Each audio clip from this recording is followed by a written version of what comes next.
ओम शांति। बाबा कहते हैं कि आप बच्चे तो बाप के मीठे मीठे मस्तक मनी बच्चे हो।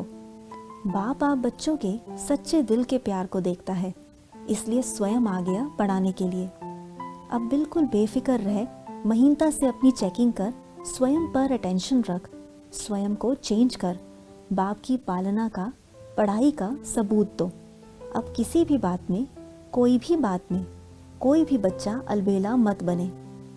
बाप तो समय की समीपता को देख आप बच्चों को रोज समझाने दे रहा है। बस आप बच्चे बाप की छोटी से छोटी समझानी पर भी 100% निश्चय रख पुरुषार्थ करो।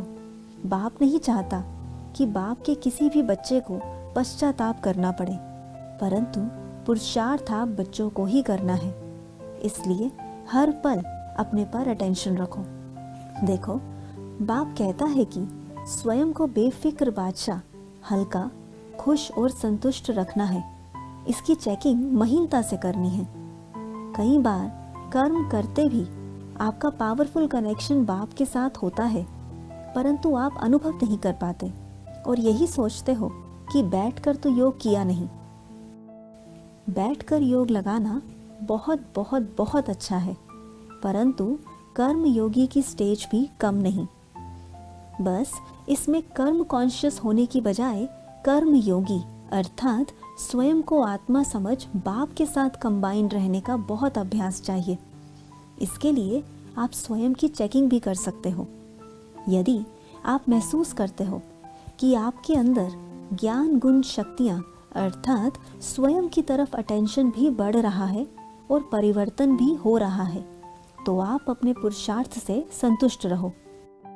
और यदि आप बच्चे बार बार डिस्टर्ब हो जाते हो, तो आपको बाप की याद के साथ साथ स्वयं के व्यवहार की तरफ अटेंशन भी बढ़ाना पड़ेगा।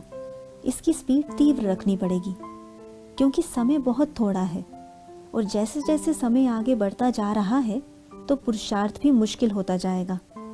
इसलिए जो थोड़ा सा समय बचा है उसमें बाप के सहयोग और समय का फायदा उठा पुरुषार्थ कर लो।